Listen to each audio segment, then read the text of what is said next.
وتعالى في كلامه المجيد. أعوذ بالله من الشيطان الرجيم. بسم الله الرحمن الرحيم. قال الله تبارك وتعالى في كلامه المجيد. بسم الله الرحمن الرحيم. فلينظر الإنسان إلى طعامه أنا صببنا الماء صبا ثم شققنا الأرض شقا فأنبتنا فيها حبا وعنبا وقضبا وزيتونا ونخلا وحدائق غلبا وفاكهة وأبا متاعا لكم ولأنعامكم. قال المؤلف والمفسر رحمه الله تعالى أدام النفع بعلومه وعلومكم في الدارين آمين إلى أن قال أنا صببنا الماء صبا أي أنزلناه من السماء على الأرض.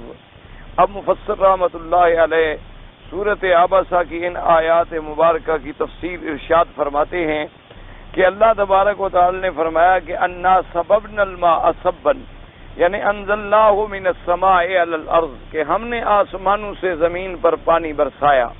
تو جیسے کہ مختلف آیات میں آپ پڑھ چکے ہیں الحمدللہ کہ بعض آیات مبارکہ سے یہ معلوم ہوتا ہے کہ بارش جو ہے یا پانی جو ہے وہ آسمانوں سے برستا ہے، اور بعض آیات مبارکہ سے یہ معلوم ہوتا ہے کہ پانی جو ہے وہ بادلوں سے برستا ہے. جیسے کہ قرآن پاک نے فرمایا انتم انزلتموہ من المزن ام نحن المنزلون، کہ کیا اس کو تم بادلوں سے اتارتے ہو کہ ہم اتارتے ہیں. اسی طرح اللہ پاک نے فرمایا هو الذی یرسل الرياح بشرا بین یدی رحمتہ حتی اذا اقلت سحابا ثقالا سقناہ الى بلد میت. اللہ نے فرمایا کہ وہی ذات پروردگار عالم کی جو چلاتی ہے ہواؤں کو کہ وہ خوشخبری لاتی ہیں لوگوں کے پاس اللہ کی رحمت کی، اور پھر وہ بھاری بھاری بادلوں کو چلاتی ہیں اور جہاں حکم ہوتا ہے وہاں لے جاتی ہیں.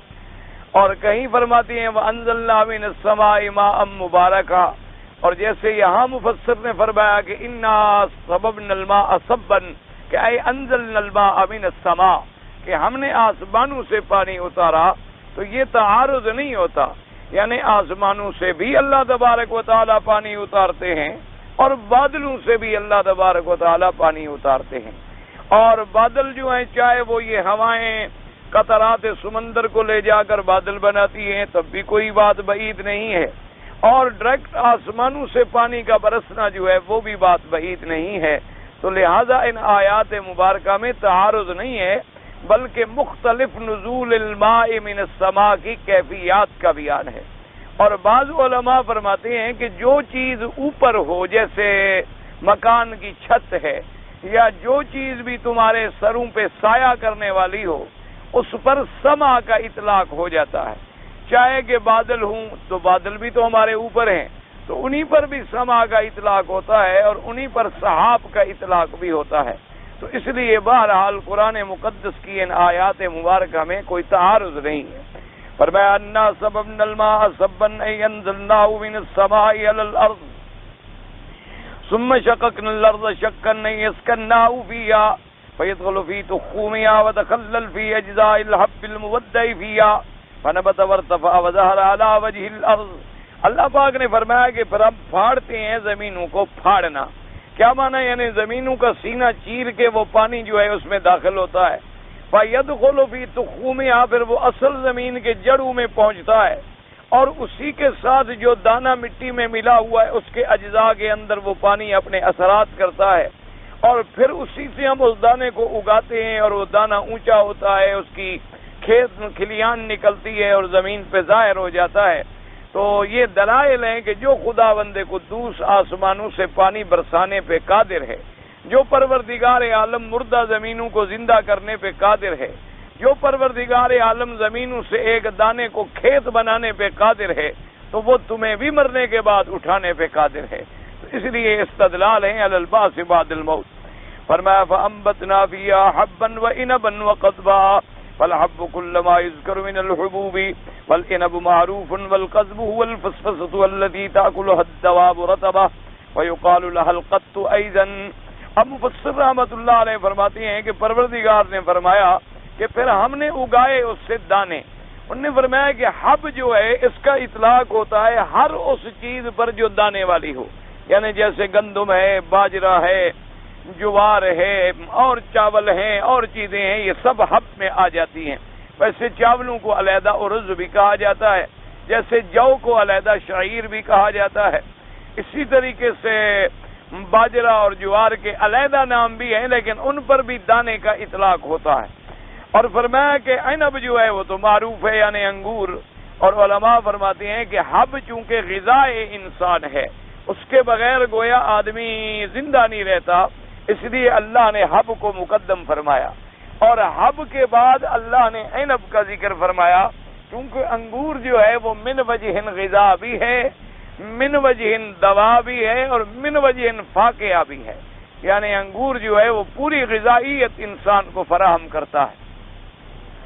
اور اس کے بعد فرمایا قذبن، قذبن کہتے ہیں فسفسا، یعنی قذبن علماء فرماتی ہیں، بعض نے کہا کہ کہتے ہیں ترکاری، اور بعض نے کہا کہ کہتے ہیں ایسے گھاس جو تمہارے جانور کھاتے ہوں لیکن وہ سبز ہوں، یعنی سوکھ جائے تو پھر اس پر قذب کا اطلاق نہیں ہوتا، بلکہ یعنی سبز چارہ جو تمہارے جانوروں کے کام آتا ہے، اور جسے عربی میں قط بھی کہتے ہیں۔ وقال ذلك ابن عباس وقتادة والزاق والسدي رحمهم الله تعالى عليهم اجمعين، وقال الحسن البصري القذب الالف۔ حضرت حسن بصری رحمۃ اللہ علیہ بھی فرماتے ہیں کہ قذب کا معنی ہے چارہ، لیکن بعض علماء نے فرمایا کہ قذبن کا معنی ہے ترکاریاں، جو ترکاری یعنی جو سبزیاں ہم استعمال کرتے ہیں، تمام انواع کی سبزیاں جو ہیں اللہ تبارک و تعالیٰ وہ بھی زمینوں میں سے پیدا فرماتے ہیں۔ فرمایا وزیتون ونخلا وزیتونا وهو معروف وهو ادمن واسیر ادمن یستصبح به ويدهن به۔ اور مفسر رحمۃ اللہ علیہ فرماتے ہیں کہ زیتون جو ہے معروف ہے، آپ سب لوگ الحمدللہ جو عرب میں کم از کم رہتے ہیں وہ تو زیتون کو جانتے ہیں کہ زیتون کا درخت جو ہے اس کا پھل جو ہے اس کو بطور اچار بھی بنا کے کھایا جاتا ہے، اور اس کا تیل جو ہے بطور مالش کے بھی استعمال ہوتا ہے، اور اس کا تیل جو ہے اس سے چراغ بھی جلائے جاتے ہیں، اور اس کو بطور سالن بھی استعمال کیا جاتا ہے۔ اور اسی لیے قرآن پاک میں اس کا کئی مقام پہ ذکر آیا، جیسے فرمایا زیتونۃ لا شرقیۃ ولا غربیہ۔ اسی طرح بعض روایات میں بھی آیا ہے کہ زیتون کا درخت جو ہے بڑا مبارک درخت ہے۔ اسی طرح بعض روایات میں یہ بھی آیا ہے، لیکن وہ احادیث مبارکہ صحت کے درجے کو تو نہیں پہنچی، لیکن ضعیف حدیثیں بھی فضائل میں علماء اور محدثین جو ہیں قبول فرماتے ہیں۔ ایک روایت میں آیا حضور نے فرمایا کہ زیتون کا تیل کھایا بھی کرو اور لگایا بھی کرو، یعنی کھانے کے اندر بھی استعمال کیا کرو اور بدن میں لگانے پر بھی استعمال کیا کرو۔ اور اب تو الحمدللہ پوری یعنی جدید تحقیقات سے بھی یہ بات ثابت ہو گئی ہے کہ زیتون کے تیل کے اندر اللہ نے جتنے منافع اور فوائد رکھے ہیں، اور اس میں کسی اور تیل میں یہ چیزیں نہیں پائی جاتی، اور پھر زیتون کے تیل کے اندر کسی قسم کے مضار نہیں ہیں، یعنی استعمال کرنے والے آدمی کے لیے کولیسٹرول وغیرہ یہ پیدا نہیں کرتا، اور دل کے مریضوں کے لیے بھی اور عام مریضوں کے لیے بھی اس کا استعمال جو ہے بڑا مفید ثابت ہوتا ہے۔ تو اس لیے فرماتے ہیں کہ زیتون تو ایک معروف بات ہے، اور زیتون جو ہے وہ بطور سالن بھی استعمال ہوتا ہے، اور زیتون سے جو نکالا جاتا ہے تیل اس کو بھی بطور ادم استعمال کرتے ہیں۔ وَيُسْتَصْبَحُ بِهِ، اس سے روشنی بھی حاصل کی جاتی ہے۔ وَيُدَهَّنُ بِهِ، اس سے تیل کے طور پر مالش کا کام بھی لیا جاتا ہے، بدن پر بھی لگایا جاتا ہے۔ اور فرمایا وَنَخْلًا وَزَيْتُونًا وَنَخْلًا يُؤْكَلُ بَلْحًا بُصْرًا رُطَبًا تَمْرًا نَيِّئًا مَطْبُوخًا وَيَعْتَصِرُ مِنْهُ رُطْبٌ وَخَلٌ۔ اور اللہ نے پیدا فرمایا کھجوروں کو، اور کھجور جو ہے وہ کھائی جاتی ہے ہر قسم کی، یعنی پہلے جب کھجور ہوتی ہے تو بلح بنتا ہے، پھر وہ بصر کہلاتا ہے، پھر رطب کہلاتا ہے، پھر وہ تمر بنتی ہے، یعنی پہلے کچی ہے، پھر تھوڑا سرخ ہوتا ہے، پھر تھوڑا پکتا ہے، پھر پوری پک جاتی ہے، پھر خشک بھی استعمال ہوتی ہے۔ تو کھجور جو ہے یہ بھی بڑا بابرکت درخت ہے، اس کے اندر بھی بڑے فوائد ہیں اور اس کے اندر بھی بڑے منافع ہیں۔ اس لیے مفسرین کرام رحمہم اللہ تعالی علیہم اجمعین نے لکھا ہے کہ اللہ تبارک و تعالی نے انسان کے لیے نخل جو ہے، کھجور جو ہے، یہ بہت بڑی نعمت بنائی ہے۔ اسی لیے بعض علماء نے استدلال فرمایا کہ یہ عورتوں کے لیے بطور خاص مفید ہے۔ بعض علماء نے فرمایا کہ عورتوں کے لیے بطور خاص، یعنی جب عورت کی ولادت ہو جائے، جب بچہ پیدا ہو جائے تو انہوں نے کہا کہ اس کے بعد اگر سبز کھجوریں ملیں یعنی تازہ اتری ہوئی کھجوریں ملیں تو فرمایا اس سے بہتر دوا اور اس سے بہتر غذا اور اس سے بہتر قوت والی چیز کوئی عورت کے لیے نہیں ہے۔ تو اس لیے اللہ نے اپنے نعم میں اس کا ذکر فرمایا کہ ہم نے وزیتون ونخلا، کہ ہم نے زیتون پیدا فرمایا اور ہم نے کھجور پیدا فرمائی۔ اسی لیے علماء نے یہ بھی استدلال کیا ہے کہ اگر نفاس والی عورت یعنی بچہ پیدا ہونے کے بعد کھجور سے زیادہ کوئی بہتر غذا ہوتی تو اللہ تبارک و تعالیٰ قادر تھے کہ بی بی مریم علیہ السلام کو بھی وہی عطا فرماتے۔ تو اللہ تبارک و تعالیٰ نے بی بی مریم علیہ السلام کے لیے جو کھجور کا انتخاب فرمایا ہے تو اس میں کوئی حکمتیں ہیں۔ اس لیے علماء نے لکھا ہے کہ کھجور کا استعمال جو ہے وہ عورت کی تمام کمزوریوں کو ختم کر دیتا ہے اور اس کی صحت کو پھر دوبارہ بحال کر دیتا ہے۔ اور اسی طرح اب تو جدید تحقیق میں بھی یہ آ رہا ہے کہ کھجور جو ہے وہ اتنی مضر نہیں ہے، اس کا میٹھا یعنی جیسے اور میٹھا نقصان پہنچاتا ہے کھجور کا میٹھا اتنا نقصان جو ہے وہ نہیں پہنچاتا۔ اور پھر یہ کھجور ایک ایسی چیز ہے کہ جو ہر شکل میں استعمال ہوتی ہے، یعنی کچی بھی استعمال ہوتی ہے، آدھی پکی بھی استعمال ہوتی ہے، سرخ بھی استعمال ہوتی ہے، پھر کھجور بن جائے استعمال ہوتی ہے، پھر سکھا کے رکھ لیں پھر استعمال ہوتی ہے، اور پھر اس کی لکڑی استعمال ہوتی ہے، اس کے پتے استعمال ہوتے ہیں، اس کا گوشہ استعمال ہوتا ہے، یعنی کوئی ایسی چیز نہیں، حتیٰ کہ اس کی گٹھلیاں جو ہیں وہ بھی استعمال ہوتی ہیں، وہ بھی لوگ پانی میں بھگو دیتے ہیں اور جانوروں کو کھلاتے ہیں۔ تو وہ بھی اللہ تبارک و تعالی نے اس میں بھی بڑے منافع پیدا فرمائے۔ اس لیے فرمایا کہ ہم نے پیدا کیا زمین سے وزیتون ونخلا، ہم نے زیتون پیدا فرمایا اور ہم نے کھجور پیدا فرمائی۔ اور فرمایا کہ بعد اس کو پھر اس کا یعنی رس نکالنے کے بعد رب بنا لیتے ہیں اور بعد پھر اس سے سرکہ بناتے ہیں، خل بنا لیتے ہیں، تو ہر چیز میں یہ استعمال ہوتی ہے۔ وحدائق غلبا ای بساتینا، اللہ نے فرمایا ہم نے گنجان باغ پیدا فرمائے۔ قال الحسن وقتادہ غلبا نخل غلاظ کرام، انہوں نے فرمایا کہ ایسی کھجوروں کے جھنڈ جو ایک دوسرے میں ملے ہوئے بھی ہوں اور اونچے اور بڑے بھی ہوں۔ وقال ابن عباس ومجاہد کل ما التف واجتمع، حضرت ابن عباس اور حضرت مجاہد فرماتے ہیں ہر وہ درخت جو ایک دوسرے میں ایسے جمگٹا لگا لے، پتوں میں پتے مل جائیں، وہ غلبہ ہیں۔ وقال ابن عباس ایضا غلبہ الشجر الذي يستظل به، ایک قول مبارک یہ بھی ہے کہ غلبہ کا معنی ایسے درخت جن کے سائے کے نیچے انسان بیٹھتا ہے، کیونکہ بعض درخت ہوتے ہیں نا ان کے سائے مفید نہیں ہوتا، لیکن بعض درخت ایسے ہوتے ہیں ماشاءاللہ جیسے شیشم کا درخت ہے یا آپ نے دیکھا آم کا درخت ہے، اور درخت ہیں جو سایہ دار درخت ہوتے ہیں جن کے سائے کے نیچے، اور غریب لوگ بیچارے تو گرمیوں میں بیٹھتے ہی انہیں درختوں کے سائے میں ہیں، ان کے پاس کہاں کولر ہوتے ہیں یا کہاں ایئر کنڈیشن ہوتے ہیں، ان کا تو آرام کی جگہ جو ہے یہی درخت ہوتے ہیں کہ سائے کے نیچے بیٹھ گئے، کچھ ہوا چلتی رہی اور اسی سے الحمدللہ ان کا وقت جو ہے وہ گزر گیا۔ اور اگر کسی کو اللہ نے کوئی توفیق دے دی تو بعض لوگ ایسا کرتے ہیں کہ جو درخت زیادہ سایہ دار ہو اس کے نیچے باہر گول دائرے میں ایک لکڑیاں باندھ کے کھجور کے پتے لگا کے تو ایک قسم کی ٹٹیاں لگاتے ہیں اور اسی میں پانی چھڑکا دیتے ہیں، ہوا آئے تو وہ ٹھنڈی ٹھنڈی آتی رہتی ہے اندر، تو وہ بیچارے اپنا ایئر کنڈیشن بنا لیتے ہیں اور اس طرح گزارا کرتے ہیں۔ تو اللہ نے فرمایا کہ یہ ساری نعمتیں جو ہے ہم نے پیدا فرمائی ہیں۔ وحدائق غلبا، وقال علی بن ابی طلحہ عن ابن عباس وحدائق غلبا، انہوں نے فرمایا کہ غلبہ کا معنی ہے طوال یعنی لمبی لمبی کھجوریں۔ وقال اکرمۃ غلبا ای غلاظ الاوساد، انہوں نے فرمایا کہ غلبن کا معنی یہ ہے کہ بھاری بھاری تنے والے درخت ہم نے پیدا کیے۔ وفی روایت غلاظ الرکاب یعنی گردن موٹی یعنی اوپر بھی موٹے ہوتے ہیں۔ الم تر الی الرجل اذا كان غلیظ الرکبۃ قیل واللہ انه لاغلب، جیسے کہ محاورات عرب میں کوئی آدمی موٹی گردن والا ہو تو اس کو بھی کہتے ہیں دیکھو بھی یہ بھی اغلب ہے، یعنی موٹی گردن والا ہے۔ جیسے کہ ابن جریر نے فرزدق کا شعر بھی نقل کیا، اواف اثار اغلب ذیغما، اغلب کا معنی وہ موٹی گردن والا۔ وویل ابن المراءۃ مستثارا، تو مفسر کا مقصود استدلال کا یہ ہے کہ حدائق غلبہ، ویسے راجح تفسیر یہی ہے کہ اللہ نے گنجان باغ پیدا فرمائے۔ اب وہ گنجان باغ کھجوروں کے ہوں، گنجان باغ آم کے ہوں اور درختوں کے ہوں، تو اللہ تبارک و تعالی نے فرمایا کہ یہ ساری نعمتیں جو ہیں میں نے اسی زمین سے پیدا فرمائی ہے اور اسی میں پانی ڈالا ہے اور اس کو زندہ فرمایا. فرمایا وفاقیۃ وابا اما الفاقیۃ فکل ما یتفقہ بہ من الثمار. فاقیہ کہتی ہیں کہ ہر وہ چیز جو پھل جس کا استعمال کیا جائے. قال ابن عباس ان الفاقیۃ کل ما اکل رطبا والاب ما انبتت الارض مما تاکلہ الدواب ولا یاکلہ الناس. حضرت ابن عباس رضی اللہ تعالیٰ عنہ فرماتے ہیں کہ فاقیہ کا معنی یہ ہے کہ ہر وہ پھل جو تازہ کھایا جائے یعنی سوکھنے سے پہلے رطب کھایا جائے.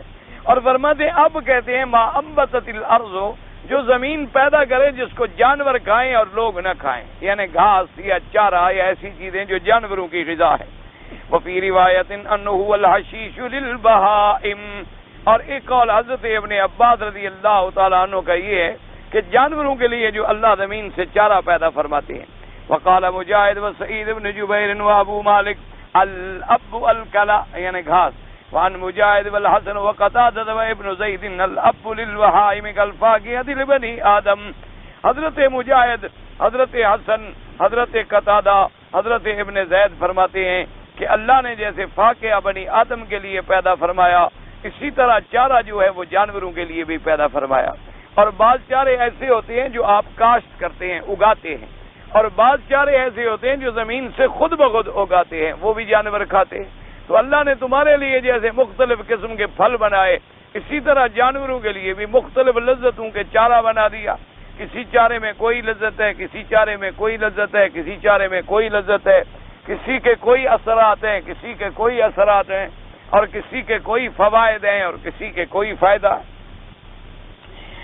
وَأَنْ عَطَاءٍ كُلُّ شَيْءٍ نَبَتَ عَلَى وَجْهِ الْأَرْضِ فَهُوَ أَبٌ.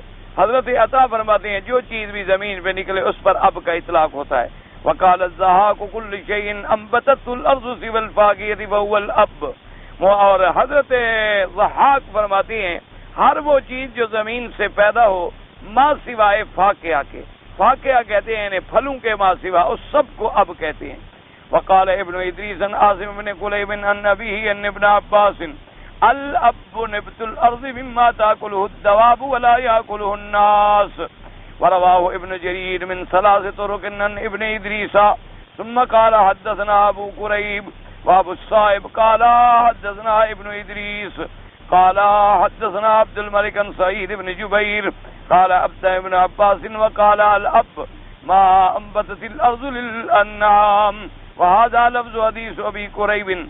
وقال ابو الصائب في حديثه ما انبتت الارض مما ياكل الناس وتاكل الانعام. وقال الاوفي عن ابن عباس الاب والكلأ والمرعى. مفسر رحمۃ اللہ علیہ فرماتے ہیں کہ تین روایتیں ملتی ہیں. ایک قول تو یہ ملتا ہے کہ جو جانوروں کے لیے پیدا ہو، اور ایک قول میں آتا ہے جو زمین سے نکلے چاہے لوگ استعمال کرتے ہوں یا جانور استعمال کرتے ہوں، اور ایک قول میں آتا ہے کہ حضرت ابن عباس نے وضاحت فرما دی کہ الکلأ والمرعى کہ جانوروں کے چرنے کا جو چارہ ہے اللہ نے فرمایا ہم نے وہ پیدا کیا. وقضى قال مجاهد والحسن وقتادة وابن زيد وغير واحد.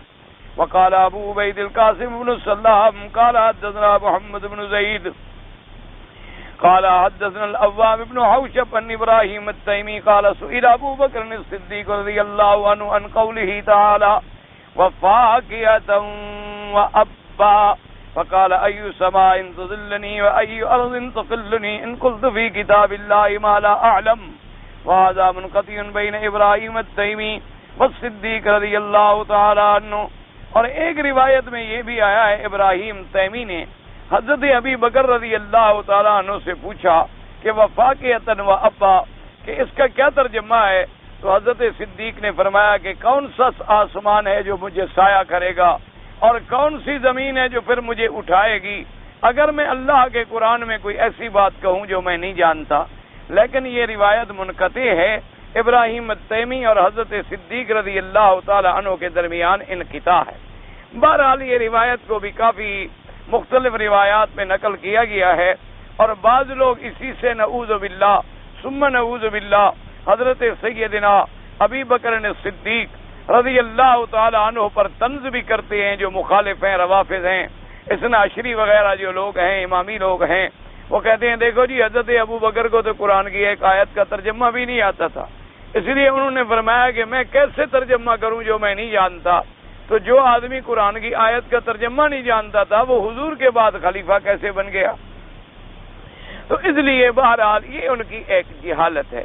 یہ صحابہ رضوان اللہ علیہم اجمعین کی کمال احتیاط ہے کہ اللہ کے قرآن کے بارے میں وہ کوئی لفظ زبان سے نہیں کھولتے تھے جب تک تحقیق نہ ہو جائے حضرت محمد رسول اللہ صلی اللہ علیہ وسلم. تو یہ تو ان کے شرف کی بات ہے، ان کے کمال کی بات ہے، ان کے احتیاط اور عظمت کی بات ہے کہ اللہ کے قرآن میں بغیر علم کے بات کرنا جو ہے وہ تو اپنے ہاتھ سے جہنم میں جگہ بنانا ہے. تو یہ چیز قابل اعتراض نہیں ہے. کئی ایسے مسائل ہیں جس میں حضرت علی رضی اللہ تعالیٰ عنہ کو معلومات نہیں تھے، انہوں نے صحابہ سے پوچھا. کئی ایسے مسائل، یعنی آپ اندازہ کریں کہ حدیث میں موجود ہے کہ حضرت علی رضی اللہ تعالیٰ عنہ فرماتے ہیں کہ میں بڑا طاقتور آدمی تھا اور بڑا جوان مرد تھا، تو مجھے مزی جو ہے وہ زیادہ آتی تھی. مزی کہتی ہیں جو آدمی کو پیشاب کے بعد چند قطرے گرتے ہیں، وہ منی نہیں ہوتی بلکہ مزی اور ودی کہلاتی ہے.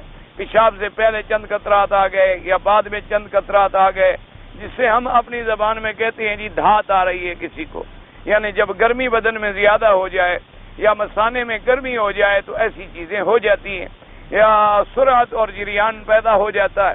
تو حضرت علی رضی اللہ تعالیٰ عنہ فرماتے ہیں کہ مجھے مسئلہ معلوم نہیں تھا کہ ابھی مزی اگر آ جائے تو کیا مجھے وضو کر لینا کافی ہے یا غسل کرنا چاہیے، اور غسل کرنا ہو تو مجھے تو ہر پیشاب کے ساتھ قطرات آ جاتے تھے تو مجھے ہر دفعہ غسل کرنا ہوگا. تو حضرت علی فرماتے ہیں کہ کنت استحییت، میں نے شرم کیا کہ حضور سے یہ مسئلہ کیسے پوچھوں، حضور صلی اللہ علیہ وسلم سے، اس لیے کہ حضور کی بیٹی میرے گھر میں تھی. تو اب حضرت علی کو جو مزی کا مسئلہ نہیں آتا تھا پھر وہ خلیفہ کیسے بن گئے؟ یعنی ایک آدمی کو نعوذ باللہ پیشاب کا مسئلہ بھی معلوم نہیں تھا اور وہ خلیفہ بن گئے، اور ان کو تو تم خلیفہ مانتے ہو اور امام مانتے ہو اور حضور پاک سے بھی زیادہ درجہ دیتے ہیں. حتیٰ کہ نعوذ باللہ انہوں نے تو اتنی لکھا ہے کہ اللہ جب کلام کرتے تھے حضور صلی اللہ علیہ وسلم سے تو حضرت علی کی آواز میں کلام کرتے تھے. یعنی نعوذ باللہ حضرت علی کو اللہ کی الوہیت کے قریب پہنچایا ہے ان لوگوں. لیکن حضرت علی کو بہت سارے مسائل ہیں جو معلوم نہیں تھے. حضرت علی کو جو قربانی کے جانور ہیں ان کی عمر کے معاملے میں آپ کو علم نہیں تھا، حتیٰ کہ آپ نے لکھوا کے تلوار میں رکھا ہوا تھا کہ کبھی بھول جائے تو نکالا اور پڑھ لیا اور مسئلہ بتا دیا. کئی ایسے مسائل ہیں، اور اللہ نے پھر حضور پاک کو خود فرمایا کہ ما کنت تدری ما الکتاب ولا الایمان، کہ میرا مدنی محمد مصطفیٰ جب تک ہم نے آپ پر قرآن نہیں اتارا آپ بھی نہیں جانتے تھے قرآن کیا ہے، آپ بھی نہیں جانتے تھے کہ ایمان کے احکام اور شرائط اور اس کی تفصیلات کیا ہیں. یہ تو ہم نے قرآن اتارا تو آپ کو پڑھایا، اس سے پہلے تو آپ بھی پڑھے ہوئے نہیں تھے. تو لہذا کسی چیز کا نہ جاننا یا کسی مسئلے کا معلوم نہ ہونا جو ہے نعوذ باللہ یہ اس بات پہ دلالت نہیں کرتا. بڑے بڑے علماء ہوتے ہیں لیکن کبھی ایک چھوٹا مسئلہ معلوم نہیں ہوتا. بڑے بڑے ائمہ گزرے ہیں، چھوٹے سے چھوٹے مسئلے ان کو کبھی معلوم نہیں ہوتے اور وہ دوسروں سے رجوع کرتے ہیں.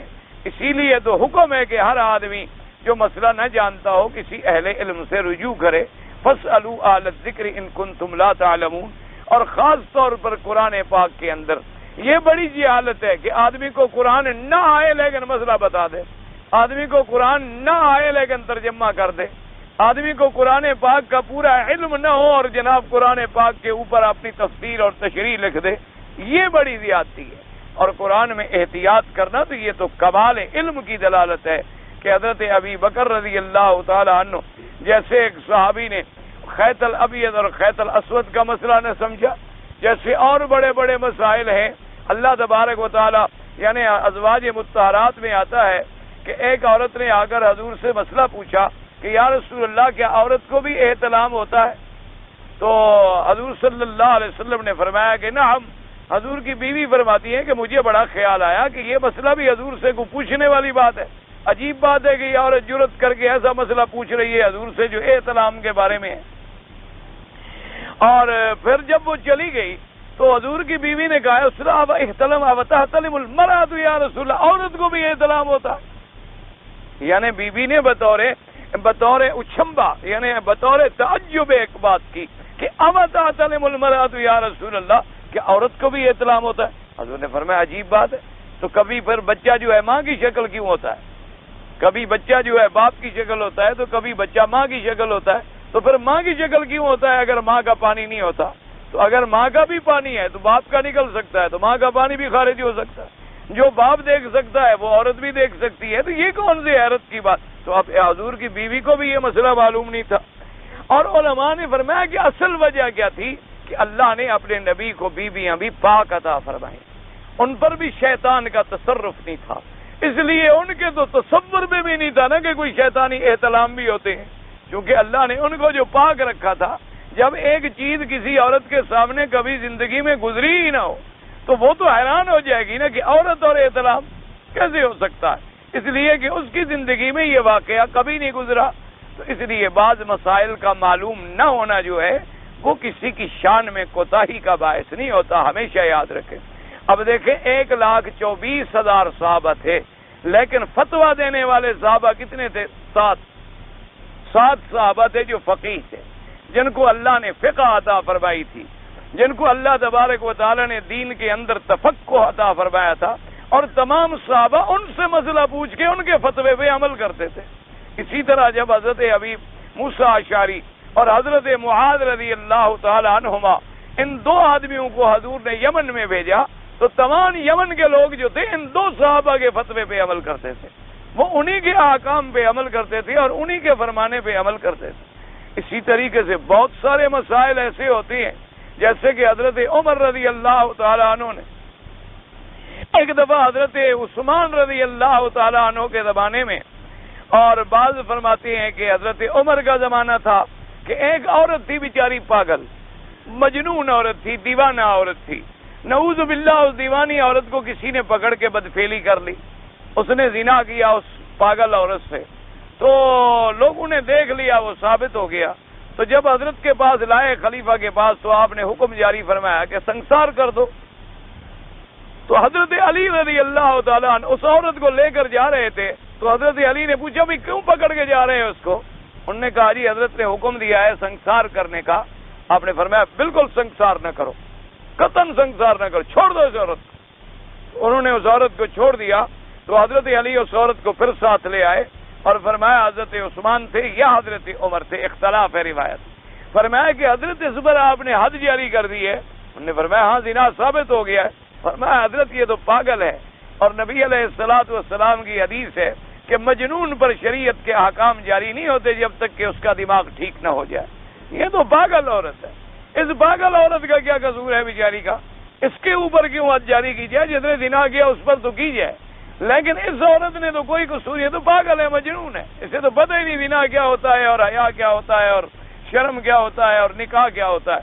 تو نے کہا الحمدللہ، اللہ آپ کو جزائے خیر عطا فرمائے، ورنہ میں اس جرم میں قیامت میں پکڑا جاتا اللہ کے، تو آپ کو معلوم نہیں تھا۔ اسی طرح حضور کی بیوی تھی، ان کے گھر میں ماریہ قبطیہ، ان کے گھر میں ایک آدمی آتے جاتے تھے، ان کے قریبی رشتہ دار تھے۔ حضور صلی اللہ علیہ وسلم کو کسی آدمی نے شکایت کر دی کہ یا رسول اللہ صلی اللہ علیہ وسلم، آپ کے گھر میں فلانا آدمی آتا ہے اور بی بی ماریہ کے ساتھ بیٹھ کے علیحدگی میں باتیں کرتا ہے، یہ تو بڑی عیب والی بات ہے کہ ایک غیر مرد آئے اور اللہ کے نبی کے گھر میں اور اللہ کی بیوی کے نبی کی بیوی کے ساتھ جا کے باتیں کرے۔ حضور غصے میں آ گئے، آپ نے حضرت علی کو فرمایا کہ حضرت علی جاؤ اور جہاں دیکھو اس کو جا کے قتل کر۔ حضرت علی رضی اللہ تعالیٰ عنہ فرماتے ہیں کہ میں اب حکم ہو گیا حضور پاک کا کہ جا کے قتل کر دو۔ حضرت علی رضی اللہ تعالیٰ عنہ فرماتے ہیں کہ میں چلا، میں آیا تو دیکھا کہ آگے وہ ایک اونچی سی لکڑی تھی، کوئی منڈیر سی، اس لکڑی کے اوپر بیٹھا تھا اور 2-3 آدمی اور بھی بیٹھے ہوئے تھے۔ تو حضرت علی فرماتے ہیں میں نے جو زور سے اس کو دھکا دیا نا کہ بھی یہ گرے اور اس کو ماروں، تو جب گرا تو اس کا کپڑا کھل گیا، وہ تو مرد ہی نہیں تھا بیچارہ، اور میں وہ تو تھا ہی خنسا مشکل، وہ تو بیچارہ خسرا تھا، وہ تو مرد ہی نہیں تھا، اس کے پاس تو کوئی چیز تھی نہیں بدن کے ساتھ۔ تو فرماتے ہیں میں نے کہا انا للہ و انا الیہ راجعون، اور جلدی سے دوڑا ہوا آیا حضور کی خدمت پہ۔ میں نے کہا حضور آپ نے حکم فرمایا تھا، وہ تو بیچارہ مرد ہی نہیں ہے، وہ تو بیچارہ خسرا ہے۔ آپ نے فرمایا احسنت تھا، تم نے بہت اچھا کیا، تم نے بہت اچھا کیا کہ جلدی نہیں کی اور مسئلے کی تحقیق کر لی۔ اور پھر بی بی ماریا قبطیہ سے پوچھا گیا تو انہوں نے فرمایا وہ تو میرا رشتہ دار ہے قریبی، اور وہ تو بیچارہ مرد ہی نہیں ہے، تو اس وجہ سے وہ میرے گھر میں آتا رہتا ہے، جاتا رہتا ہے اور باتیں کرتا رہتا ہے مجھ سے، اور میں بھی کبھی احتیاط نہیں کرتی کہ ایک آدمی مرد ہی نہیں ہے اور پھر قریبی رشتہ دار بھی ہے۔ تو حضور صلی اللہ علیہ وسلم کو بھی علم نہیں تھا کہ میرے گھر میں جو مرد جاتا ہے وہ مرد بھی ہے یا مرد نہیں ہے، آپ نے قتل کا حکم بھی جاری فرما دیا۔ اس کا مطلب یہ ہے کہ نعوذ باللہ پھر حضور کی نبوت پر بھی اعتراض ہو جائے کہ اللہ کے نبی نے ایک حکم جاری فرما دیا اور آپ کو خبر نہیں تھی۔ اس لیے ایسی باتوں سے کبھی قدح نہیں کرنی چاہیے۔ مشکل مصیبت یہ ہوتی ہے کہ جتنے باطل فرقے ہیں اللہ تبارک و تعالیٰ ان سب کو ہدایت عطا فرمائے، کیونکہ ہمارا مقصد تو دعا ہے کہ اللہ ان کو بھی ہدایت دے، اللہ ان کو بھی قرآن و سنت میں غور و فکر کی توفیق عطا فرمائے، اللہ ان کو بھی حق اور باطل میں تمیز کرنے کی توفیق عطا فرمائے، کیونکہ اکثر بیچارے جو ہیں نا جی 99% وہ جاہل ہوتے ہیں، وہ بیچارے بس ذاکروں کے دوڑے سن سن کے، مرثیے سن سن کے، اور نعتیں اور قصیدے اور مصائب اور آلام سن سن کے اسی میں بیچارے وہ مرے ہوئے ہوتے ہیں، پھنسے ہوئے ہوتے ہیں۔ حضور کی بیٹی کی جائیداد لوٹ لی، حضور کی وراثت چھین لی، حضور کی خلافت چھین لی، اور حضور صلی اللہ علیہ وسلم کے گھرانے پہ ظلم کیا، اور پھر حضرت عمر نے حکم دیا کہ بی بی فاطمہ کے گھر کو آگ لگا دو۔ ایسی باتیں جب وہ سنتے ہیں جاہل بیچارے، ان کو کیا پتا ہوتا ہے کہ واقعہ کیا ہے، حقیقت کیا ہے، اور عند اللہ جو ہے مسائل کیا ہیں۔ تو وہ غریب بیچارے مصیبت میں، اور تاسف و تعالیٰ آپ کو بھی اور مجھے بھی ہر آدمی کو دین کی سمجھ عطا فرمائے۔ جیسے بعض لوگوں نے امام ابو حنیفہ رحمۃ اللہ علیہ پہ ایک اعتراض لکھا ہے، انہوں نے لکھا کہ حضرت جب حج کرنے کے لیے آئے تو آپ نے جب رمی جمرۃ العقبہ کر لی اور قربانی کر لی اور سر منڈانے لگے، تو آپ جب بیٹھے تو نائی نے کہا کہ حضرت کیسے بیٹھ رہے ہو، ادھر بیٹھیں تاکہ میں آپ کے دائیں طرف سے حجامت کروں۔ تو انہوں نے کہا دیکھو جی یہ اتنا بڑا امام لوگوں نے بنایا ہوا ہے، اس کو تو سر منڈانے کا مسئلہ بھی نہیں آتا تھا، ایک نائی کو مسئلہ آتا تھا اور امام ابو حنیفہ کو مسئلہ نہیں آتا۔ اب اللہ تبارک و تعالیٰ ان تعصبات سے بچائے۔ حدیث میں آیا ہے کہ سر منڈانے کی ابتدا دائیں سے کی جائے۔ اب اس دائیں سے مراد کیا ہے؟ سر منڈوانے والے کے دائیں جانب ہو یا مونڈنے والے کی دائیں جانب ہو؟ آپ مجھے چلو سمجھائیں، دائیں سے مراد کس کا دایاں ہے؟ اگر خالق کا دایاں ہے تو محلوق کا تو بایاں ہو جائے گا، اگر محلوق کا دایاں ہے تو خالق کا بایاں ہو جائے گا۔ مجھے سمجھائیں حدیث میں کیا لفظ ہے؟ تو اب کہنا کہ جی اسی امام صاحب کو مسئلہ نہیں، تم مجھے سمجھا دو، چلو یہی حدیث کوئی اور سمجھا دے کہ بھئی کس کا؟ حضور نے فرمایا دانے ہاتھ سے دائنی ابتدا کی جائے، داہنا کس کا؟ تو اگر اس مسئلے میں حضرت نے پوچھ لیا ہو تو عیب ہے کہ تحقیق ہو جائے تاکہ حضور کی حدیث کے مطابق عمل ہو۔ اب ہم اس کو سمجھیں گے کیسے؟ دوسری حدیث دیکھیں گے کہ جب حضور نے سر مبارک منڈوایا تو آپ کا دہنا تھا یا بانا تھا؟ اب دو حدیثیں ملیں گی اور مسئلہ جا کر ثابت ہوگا۔ اگر ایک حدیث کو ہم سامنے رکھیں گے تو مسئلہ سامنے نہیں آئے گا۔ تو اب ہم دیکھیں گے کہ حضور کا داہنا تھا، تو معلوم یہ ہوا کہ منڈانے والے کا داہنا ہو، یہ نہیں کہ مونڈنے والے کا داہنا، تو اس کا داہنا ہو تو اس کا تو بایاں ہو جائے گا، اس کا بایاں ہو تو اس کا دایاں ہو جائے گا۔ اس لیے جب تک کہ پورے احادیث مبارک پر نظر نہ ہو اس وقت تک دین سمجھ نہیں آتا۔ اللہ تبارک و تعالی ہمیں بھی اور آپ کو بھی اور ہر مسلمان کو دین کی سمجھ عطا فرمائے۔ اللہ تبارک و تعالی ہمیں اور آپ کو، اس لیے صحابہ پر اعتراض کرنا اللہ پاک معاف فرمائے۔ اللہ نے صحابہ کو بڑا مرتبہ عطا فرمایا، خصوصاً خلفاء راشدین کو بڑی عظمت عطا فرمائی، خصوصاً عشرہ مبشرہ کو بڑی عظمت عطا فرمائی۔ وہ علوم کے جبال تھے، وہ علوم کے پہاڑ تھے، لیکن احتیاط اتنی تھی جتنا بڑا عالم ہوگا اتنی زیادہ محتاط ہوگا۔ اس کی مثال یوں سمجھ لو، ایک آدمی بجلی کا کام نہ جانتا ہو تو وہ بڑی بے پرواہی سے ہر تار کو ہاتھ لگاتا پھرتا ہے، اور جو بجلی کے کام کو جاننے والا وہ بڑا سوچے گا کہ یہ ارتھ والی ہے، یہ بجلی والی ہے، یہ کرنٹ والی ہے، یہ کون سی ہے، یہ 110 ہے، یہ 220 ہے، یہ 440 ہے، اور اس کا اثر کتنی ہوگا، وہ ایک ایک چیز کو بڑا غور کر کے لحاظ کرے گا۔ اس لیے جتنا بڑا عالم ہوگا انما یخشی اللہ من عبادہ العلماء، اتنا اللہ کا اسے زیادہ ڈر ہوتا ہے، وہ جرت کر کے بات نہیں کرتے۔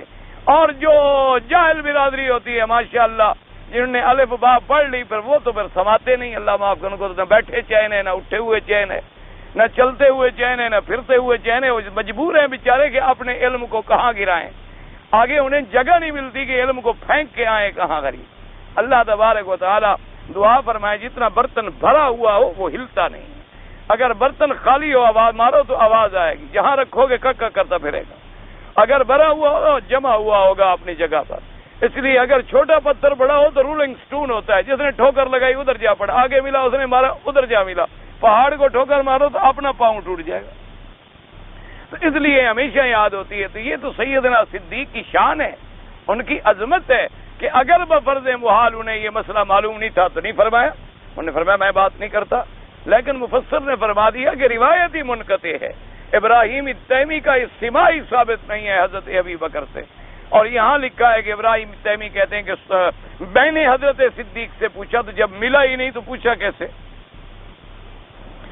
تو اس کے بعد فرماتی ہیں وفاقیتن وابا وہذا منقطع الی آخری واما ما رواه ابن جرير قال حدثنا ابن بشار قال حدثنا ابن ابي يدي قال حدثنا حميد بن انس رضي الله تعالى عنه قال قرأ عمر بن الخطاب رضي الله تعالى عنه عبس وتولى فلما تعالى هذه الآية وفاقية وابا قال قد رفض الفاقية وابا الأب وقال عمر بن الخطاب إن هذا له التكلف وإسناد صحيح وقد رواه غير واحد عن انس به وهذا معمول على انه اراد ان يعرف شكله وجنسه وعينه والا فهو وكل من قرأ هذه الآية يعلم انه من نبات الارض۔ اب اس حدیث میں آتا ہے کہ حضرت امیر المومنین عمر بن الخطاب رضی اللہ تعالی عنہ نے یہ سورت مبارک جو ہے پڑھی عبس وتولی، آپ پڑھتے گئے تو جب آئے وفاقہۃ وابا تو فرمایا ابھی فاقیہ کو تو ہم سمجھ گئے لیکن ابن جو ہے پتہ نہیں وہ کیا چیز ہے وہ ہم نہیں سمجھ سکے۔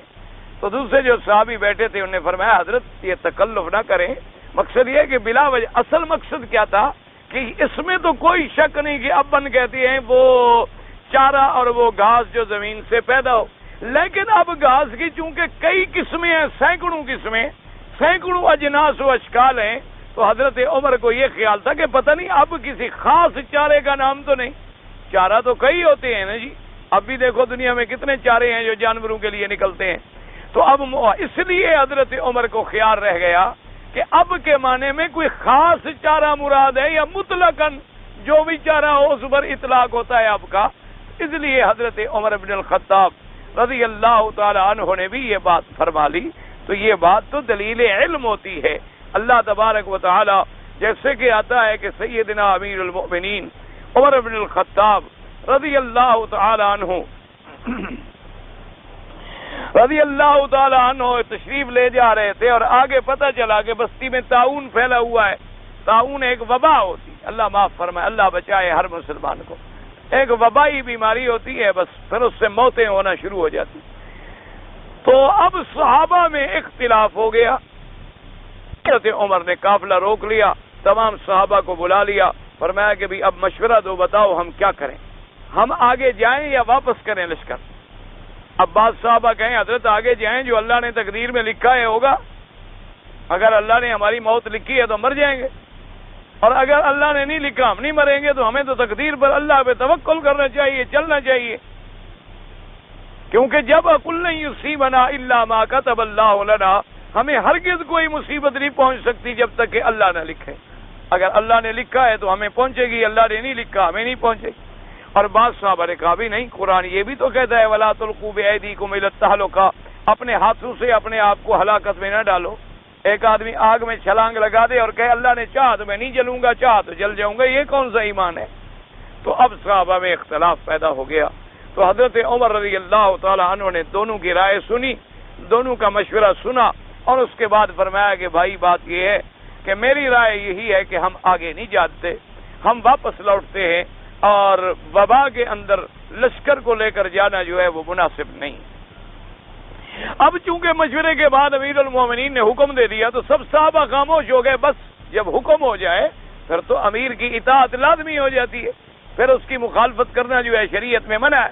سب خاموش ہو گئے، ایک صحابی آئے انہوں نے حضرت عمر سے کہا کہ حضرت عجیب بات ہے، نحن نفر من عن قدر اللہ، ہم اللہ کی تقدیر سے بھاگ رہے ہیں۔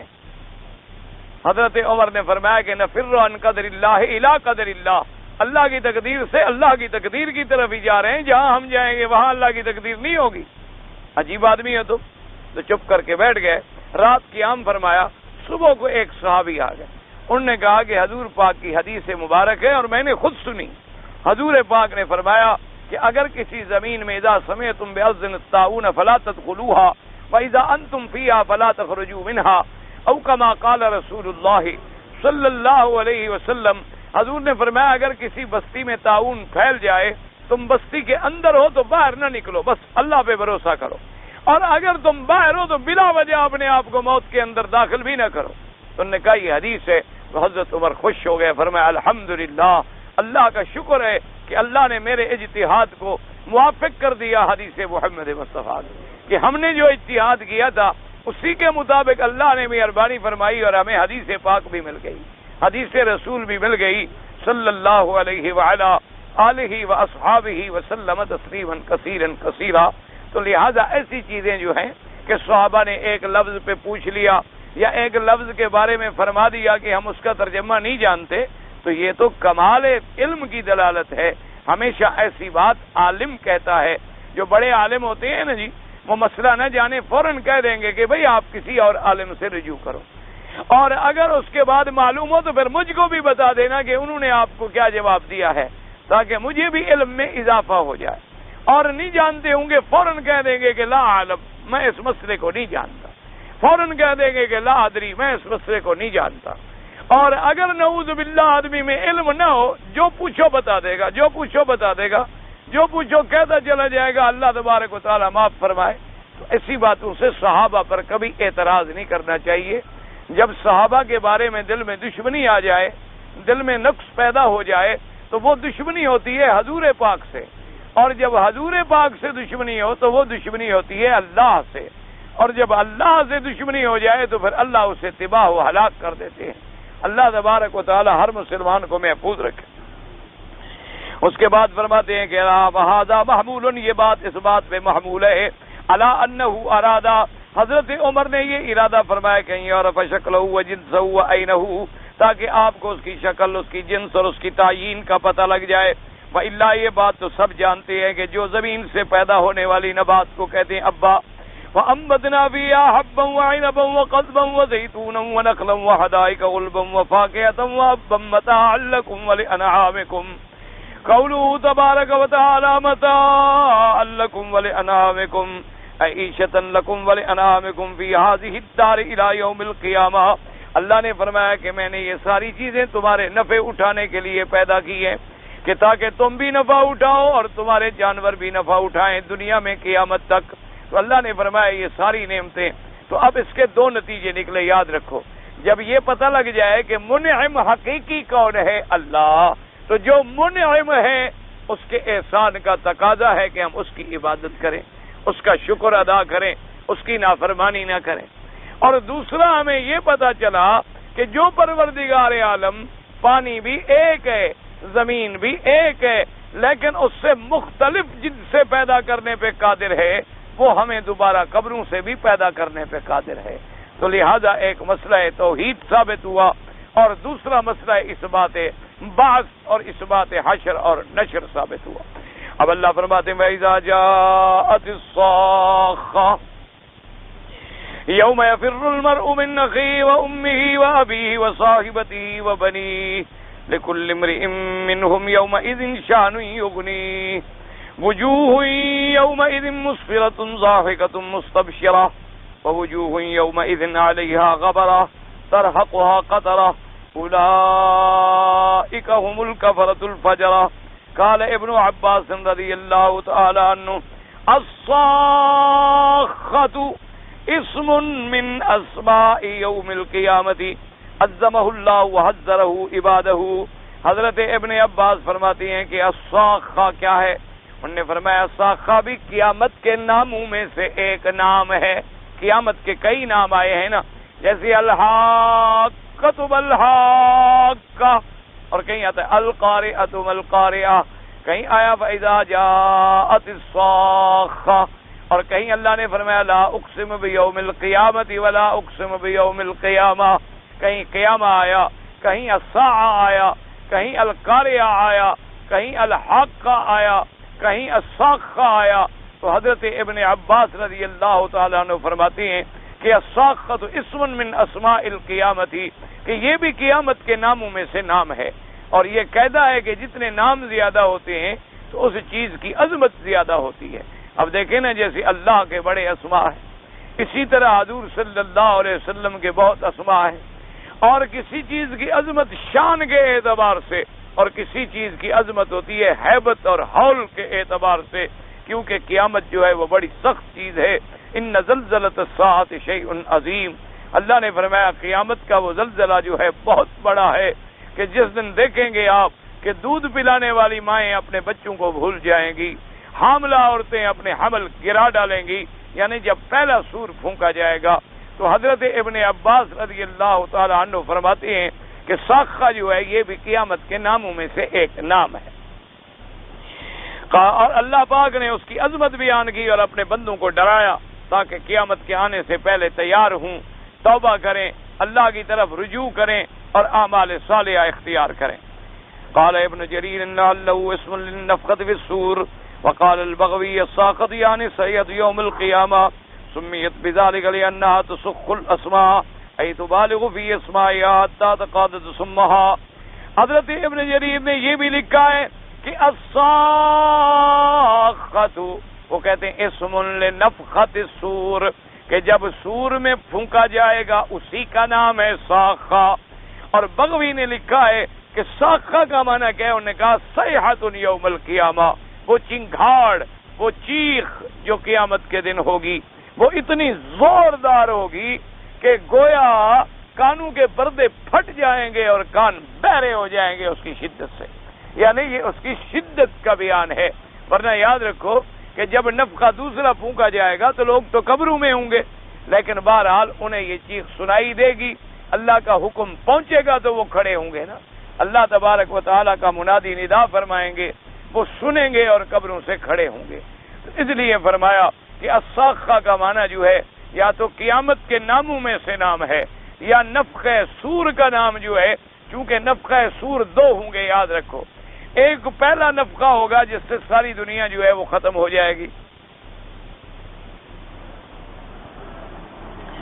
لیکن ختم ہو جانے کا معنی بھی یاد رکھا کریں، یعنی جس کو اللہ چاہیں گے، ورنہ جنت موجود رہے گی نہیں ختم ہوگی، اللہ جنت کو فنا نہیں کریں گے، اور اسی طرح جہنم رہے گی اس کو بھی فنا نہیں کریں گے، اور جنت کے اندر جو نعیم ہیں ان کو بھی فنا نہیں کریں گے، لیکن اللہ چاہیں تو قادر ہے۔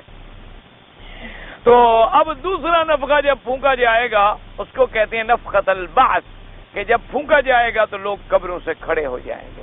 تو انہوں نے فرمایا کہ وہ ایسی سخت آواز ہوگی تسخ الاسماء، کہ گویا کے کانوں کے اندر سوراخ کر دینے والی ہے، اور شدت کی آواز سے کان جو ہے بہرے ہو جاتے۔ ویسے بھی آپ دیکھیں اللہ معاف فرمائے، دنیا میں بھی کوئی زور کی آواز ہو تو پھر کان کام نہیں کرتے، پھر کان جو ایسے کہتے ہیں بھی میرے تو کان پھٹ گئے اتنی زور کی آواز ہے، اور کبھی اللہ معاف کرے کوئی دھماکہ ہو زور کا، اس سے بھی کانوں کے پردے پھٹ جاتے ہیں، حالانکہ دھماکہ تو بڑے دور ہوتا ہے لیکن اس کی آواز کی وجہ سے کان جو ہے وہ متاثر ہو جاتے ہیں۔ اللہ نے فرمایا کہ وہ کیسا سختی کا دن ہوگا، یوم یفر المرء من اخیہ و امیہ و ابیہ و صاحبتہ و بنیہ ان یراہم و یفر منہم و یتوعد منہم لأن الحق عظیم والخطب جلیل۔ قال اکرم یلقی الرجل زوجته فیقول لها یا هذه ای بعل كنت لك فتقول نعم البعل كنت وتصنی بخیر ما استطعت فيقول لها فإني أطلب إليك اليوم حسنة واحدة تهب بها لي لعلي أنجو مما ترين فتقول له ما أيسر ما طلبت ولكني لا أطيق أن أعطيك شيئا أتخفف مثل الذي تخاف۔ اب یہ معنی ہے، علماء نے فرمایا کہ یوم یفر المرء، کہ جب آدمی بھاگے گا اپنی ماں سے، بیٹے سے، بھائی سے، تو انہوں نے کہا حقیقتاً یفرو، یعنی بھاگے گا ویتبعد، ایک دوسرے سے دور ہوں گے۔ جیسے فرماتے ہیں کہ ایک آدمی اپنی بیوی کو ملے گا تو بیوی سے کہے گا کہ دیکھو تم مجھے پہچانتی ہو، میں تمہارا شوہر ہوں، وہ کہے گا ہاں بالکل تم میرے شوہر ہو۔ تو اس نے کہا اچھا یہ بتاؤ میں تمہارا شوہر دنیا میں کیسا تھا، اچھا تھا برا تھا؟ اس نے کہا بہت اچھے تھے، تم نے زندگی میرے ساتھ بڑی اچھی گزاری ہے، تمہارا میرے ساتھ بڑے احسانات ہیں۔ تو اس نے کہا اگر تم میری تعریف کر رہی ہو تو مہربانی کرو ایک حسنہ مجھے دے دو، ایک نیکی مجھے دے دو، میرے کام آ جائے گی۔ تو اس نے کہا بات تو ٹھیک ہے، بڑی آسان ہے، لیکن جیسے تم ڈر رہے ہو کہ نیکیاں کم نہ ہو جائے، میں بھی تو ڈر رہی ہوں کہ میری نیکی نہ کم ہو جائے، میں جہنم میں چلی جاؤں، تو اس لیے میں نیکی نہیں دے سکتا۔ اس لیے انہوں نے فرمایا کہ یفر المرء من اخیہ و امہ و ابیہ و صاحبتہ و بنیہ۔ تو بعض علماء نے فرمایا کہ حقیقتاً لوگ جو، اور بعض نے کہا کہ یعنی ایسی نفسی کا عالم ہوگا کہ گویا کہ کسی کو کسی کا خیال ہی نہیں ہو۔ اللہ معاف فرمائے جب مصیبت آتی ہے تو حال بھی یہی ہوتا۔ اللہ تبارک و تعالی معاف فرمائے جب کوئی بڑا حادثہ ہو جائے تو باپ کو بیٹے کا پتہ نہیں ہوتا اور بیٹے کو باپ کا پتہ نہیں ہوتا۔ اللہ تبارک و تعالی مسلمانوں کو، اللہ تبارک و تعالی تمام عالم کے مسلمانوں کو حوادث اور مصائب سے بچائیں، دنیا کے بھی اور آخرت کے بھی۔ اسی طرح فرماتے ہیں ان الرجل يلقى ابنه يتلق ويقول يا بني يا ايها الذين كنت لك ويصنع بخير ويقول يا بني اني احسست الى مثقال ذره من حسنات لعلي انجو بها مما ترى فيقول ود يا ابت ما يسر ما طلب ولكني اتخوف مثل الذي تتخوف فلا استطيع ان اؤتيك شيئا يقول الله تعالى يوم يفر المرء من اخيه وامه وابيه وصاحبته وبنيه۔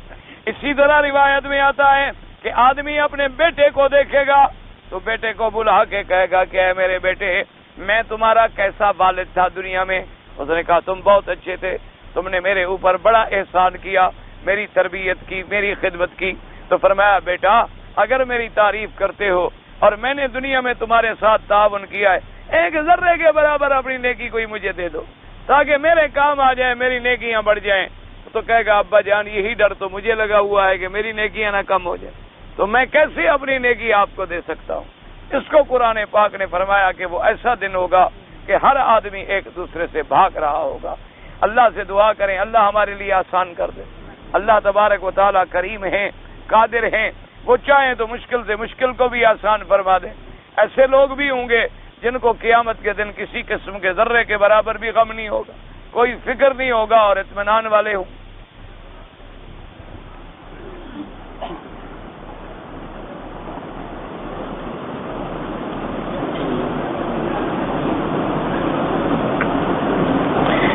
کہتا ہے جی کہ بعض حضرات جو 3 وتر پڑھتے ہیں مسلک حنفی کے مطابق مجھے کسی حدیث میں نہیں ملے، تو اللہ تبارک و تعالی آپ کو حدیث پڑھنے کی توفیق عطا فرمائے اور سمجھنے کی بھی توفیق عطا فرمائے۔ آپ خیر حدیث مبارک تو شاید نہ سمجھ سکیں، ایک اردو کی کتاب ہے نماز پیمبر، اردو کی کتاب ہے، کسی لکھنے والے کا نام مجھے یاد نہیں، محمد الیاس ہے یا کیا نام ہے، بہرحال وہ اگر آپ لے لیں تو اس میں آپ کو آسانی رہے گی کہ اس نے تمام احادیث جمع کی ہیں جن کے مطابق حنفی حضرات کے مسلک کے مطابق جو مسائل ہیں اس میں ہر حدیث اس نے نقل بھی کر دی ہے، اردو میں ترجمہ بھی کر دیا ہے، آسان تشریح بھی کر دی ہے اور ساتھ کتاب کا حوالہ بھی دے دیا۔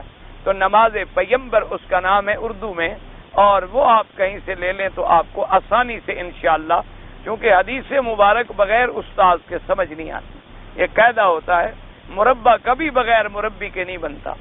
آپ نے دیکھا ہے کہ مربع ایک سیب لے کر تم آگ میں ڈال دو مربع بن جائے، یہ کبھی نہیں ہوتا۔ لازمی اس کے بنانے کے لیے آدمی کو مربی کی ضرورت ہوتی ہے کہ سیب کو میں کیسے کاٹوں گا، کیسے چھیلوں گا، پھر قوام کیسے بنے گا، کتنی دیر اس کو اندر رکھوں گا، گل بھی نہ جائے، خراب بھی نہ ہو جائے، ٹکڑے بھی اسی طرح ٹھیک ٹھاک رہیں، میٹھا بھی صحیح اندر داخل ہو جائے، تو یہ فن ہے۔ اسی طرح آپ کو یہ سمجھ نہیں آئے گی ورنہ نسائی شریف میں تمام احادیث موجود ہیں، اور امام ترمذی رحمہ اللہ تعالی عنہ نے بھی دونوں حدیثیں نقل فرمائی ہیں کہ جو لوگ 2 رکعت پڑھ کے سلام پھیر کے 1 رکعت علیحدہ پڑھتے ہیں وہ بھی حدیث مبارک میں ثابت ہے، اور جو لوگ 3 رکعتیں پڑھتے ہیں اور تکبیر کہتے ہیں وہ بھی حدیث مبارک میں ثابت ہے۔ اسی طرح قنوت کا رکوع سے پہلے پڑھنا بھی اور رکوع کے بعد پڑھنا بھی ثابت ہے۔ تو آپ یا تو یہ کتاب لے کر کسی عالم کے پاس بیٹھ کے سمجھ لیں، یا آپ وہ اردو کی آسان کتاب ہے وہ لے لیں اور وہ آپ پڑھ لیں، تو بہرحال انشاءاللہ اللہ کرے گا بات سمجھ آ جائے گی۔ اگر ہم 2 رکعت فجر کی نماز کی جو 2 پہلی سنتیں ہیں، مثلا اذان ہو گئی اور ہم نے اپنے گھر میں 2 رکعت سنت پڑھ لی، اور 2 رکعت سنت پڑھ کے اب ہم مسجد کی طرف چلے، اب جب مسجد میں آئے تو ابھی نماز نہیں ہوئی ہے، تو کیا ہم تحیت المسجد پڑھیں؟ نہیں، کیونکہ جب 2 رکعتیں سنت پڑھ لی جائے اس کے بعد ما سوائے فرض کے کوئی نماز نہیں ہوتی، کیونکہ حدیث مبارک میں ثابت ہے کہ جب آدمی فجر کی 2 سنتیں پڑھ لے چاہے وقت بھی موجود ہو تو اور کوئی نماز اب نہ پڑھے جب تک کہ فجر کی نماز نہ ہو۔ تو لہذا اگر آپ 2 رکعتیں پڑھتے ہیں تو بعد میں آ گئے ہیں تو پھر اور کوئی نماز نہ پڑھیں جب تک کہ فرض نماز نہ ہو۔ اسی لیے میرے عزیز دراصل احادیث مبارک میں جب تک عبور نہ ہو نا مسئلے کا سمجھنا مشکل ہو جاتا۔ اب دیکھیں نا، ایک حدیث مبارک آتی ہے کہ جب بھی آدمی مسجد میں آئے نہ بیٹھے کہ 2 رکعتیں پڑھے، پہلے 2 رکعتیں پڑھے اور پھر بیٹھے، حتیٰ کہ بعض ائمہ فرماتے ہیں چاہے مکروہ وقت بھی ہو پھر بھی تحیت المسجد پڑھ لے، کیونکہ اس حدیث مبارک کو وہ سامنے رکھتے ہیں۔ لیکن جب اب یہ فجر کی سنتیں پہلے پڑھ کے آ رہا ہے تو اب وہ بھی کہتے ہیں کہ نہ پڑھے، اب وہ بھی فرماتے ہیں کہ نہ پڑھے، چونکہ اس نے 2 رکعت سنت پڑھ لی ہے فجر کی نماز سے پہلے اور کوئی نماز نہیں پڑھ سکتا۔ اس لیے احادیث مبارک کا سمجھنا جو ہے، اللہ تبارک و تعالی سب کو علم عطا فرمائے، اور کوشش یہ کیا کریں کہ جو چیز ہے، مثلا دیکھو نا جی، اب ایک کوئی انگریزی کی کتاب ہو میں کیا سمجھ لوں، کوئی اسی طرح کوئی ڈاکٹری کی کتاب ہو میں کیا سمجھ لوں، تو ڈاکٹری کا کام ہو ڈاکٹر کے پاس جانا پڑتا ہے، درزی کا کام ہو تو درزی کے پاس جانا پڑتا ہے، جب کوئی علم حدیث ہو تو کسی عالم کے پاس جانا پڑے گا تاکہ ہمیں جا کر وہ بات سمجھا دے۔ اللہ تبارک و تعالی ہمیں بھی، مجھے بھی، آپ کو بھی، سب کو صحیح طریقے سے بات سمجھنے کی توفیق دے۔ کہتے ہیں جی میں بمبئی میں کام کرتا ہوں اور کاروبار کرنے کے لیے مجھے اگر بینک سے قرضہ لینا پڑے تو قرضہ بغیر سود کے نہیں ملتا۔ وہ تو بھائی اللہ معاف فرمائے، آج کل تو کسی مسلمان ملک میں بھی نہیں ملتا، تم تو صرف بمبئی کی بات کر رہے ہو، آج کل تو ہر جگہ یہی حال ہے۔ بہرحال کوشش یہ کرو کہ سود حرام ہے ایسا قرضہ نہ لو، اللہ تبارک و تعالیٰ سے دعا کرو اللہ کوئی اور راستہ پیدا فرما دے، کیونکہ سود اتنی بڑی لعنت ہے۔ اللہ فرماتے ہیں فَأَذَنُوا بِحَرْبٍ مِّنَ اللَّهِ وَرَسُولِهِ، اللہ اور اللہ کے رسول کے ساتھ جنگ کے لیے تیار ہو جاؤ۔ تو جب آدمی اللہ کے رسول سے جنگ کرے گا تو نتیجہ کیا ہو؟ نتیجہ ہلاکت اور بربادی ہوگی۔ یہ وقتی طور پر چمک دمک ہوتی ہے کہ سودی لوگ بڑے امیر ہیں، بڑے امیر ہیں، بڑے امیر ہیں، ان کے اندر جا کے دیکھو تو اللہ معاف کرے کہ کیا اشر ہے، کسی کی بیوی پاگل ہے، کسی کا بچہ پاگل ہے، کسی کا باپ پاگل ہے، کسی کو ہارٹ کا دورہ پڑا ہوا ہے، کسی کے کروڑوں ڈوب گئے ہیں، کسی کے لاکھوں ڈوب گئے ہیں، کسی کے مر گئے، کوئی آ رہے ہیں کوئی جا رہے ہیں، اسی چکر میں پڑے ہوئے ہیں ہر وقت بیچارے، کروڑوں ہونے کے بعد محتاج ہیں، ساری جائیدادیں بینکوں میں رہن پڑی ہوئی ہے اور عجیب کیفیت میں مبتلا ہوتے ہیں۔ اللہ کا یہ عذاب ہے، اس سے بچنے کی کوشش کرو۔ تم ایسا کرو، اسلام نے بڑا آسان طریقہ سکھایا، لیکن مشکل تو یہ ہے کہ آج آدمی اعتبار کس پر کرے، یہ بڑا مشکل ہو گیا ہے کہ ہم مسلمانوں میں وہ امانت بھی ختم ہو گئی، ورنہ اسلام میں بڑا آسان مسئلہ ہے کہ شراکت اور مضاربت سے آپ کام کریں۔ مثلا ایک کاروبار ہے لاکھ سے ہوتا ہے، میرے پاس لاکھ نہیں ہے، 10 آدمی 10-10 ہزار ملا لیں اور لاکھ سے کاروبار کر لیں، سود سے بھی بچ جائیں اور آپ تجارت بھی کر لیں، اور جب نفع آئے تو برابر حصوں میں تقسیم کر دیں، اس سے کاروبار بڑے آرام سے ہو سکتا ہے اور اس میں برکت بھی ہوتی ہے، اللہ کی رحمت بھی شامل ہوتی ہے، اور اللہ تبارک و تعالی حلال تھوڑا بھی ہو تو برکت والا ہوتا ہے، حرام زیادہ بھی ہو تو ہلاکت والا ہوتا ہے۔ میں تو بہرحال آپ کو یہی مشورہ دوں گا کہ آپ سودی کاروبار نہ کریں۔ بعض علماء نے ویسے آج کل ایک بحث چلی ہوئی ہے آپ کے ملک میں، بعض علماء یہ کہتے ہیں کہ چونکہ کافر حکومت ہے، اگر کوئی کافر ملک ہو تو وہاں سود لینا جائز ہوتا ہے، لیکن ابھی تک متفق فتویٰ نہیں ہے۔ کوشش یہی کرو کہ اس سے بچو، اللہ آپ کو سود سے بچائے، اللہ ہر مسلمان کو، ہمیں، آپ کو، تمام کلمے پڑھنے والوں کو بچائے۔ کہتے ہیں جی حضور صلی اللہ علیہ وسلم کے چاچا جو تھے ان کے بارے میں عذاب میں تخفیف ہوگی نہیں ہوگی؟ کسی کافر کے لیے تخفیف نہیں ہوتی، کیونکہ قرآن کا فیصلہ لا یخفف عنہم، اللہ نے فرمایا کسی کافر سے عذاب ہلکا نہیں ہوگا۔ باقی احادیث مبارک میں جو آتے ہیں وہاں حضور نے فرمایا لا اللہ کا یہ نہیں فرمایا کہ یقیناً. اور ایک حدیث میں آتا ہے کہ ہاں ان کو اتنی تخفیف ہوئی کہ ان کو جو جوتا پہنایا جائے گا اس سے بھیجا جو ہے وہ ابل رہا ہوگا. تو یہ تخفیف نہیں، مانا یہ ہے کہ ان کو بھی عذاب ہو رہا ہو. مقصود بیان کا یہ ہے، ورنہ جب قرآن کا فیصلہ ہے کہ کسی کافر سے جس کی موت کفر پہ ہو جائے اس سے عذاب جو ہے نہیں ہلکا کیا جائے گا، ہمیشہ وہ عذاب میں رہے.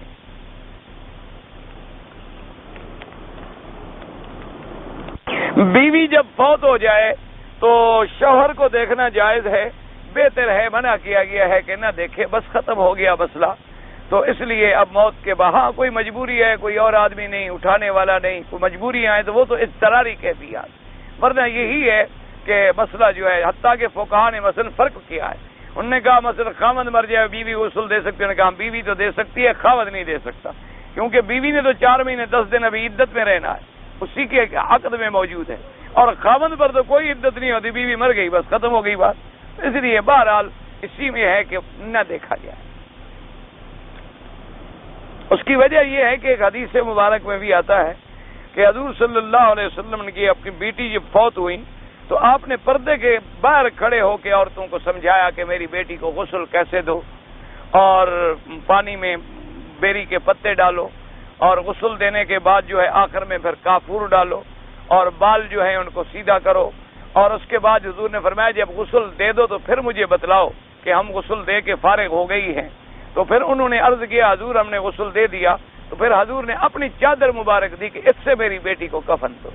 تو اس لیے حضور پاک نے اپنی بیٹی کو پھر بھی نہیں دیکھا. بیٹی کو دیکھنا کو منع تو نہیں تھا، پر یہ ہے کہ موت کے بعد پھر حضور صلی اللہ علیہ وسلم نے بیٹی کو بھی نہیں دیکھا. تو اس سے علماء نے استدلال فرمایا، یاد رکھو تمام ائمہ جب کوئی بات کرتے ہیں ان کے پیچھے حدیث ہوتی ہے. فرق صرف اتنا ہوتا ہے کہ آپ کی نظر نہیں پہنچی، ان کی نظر پہنچ گئی.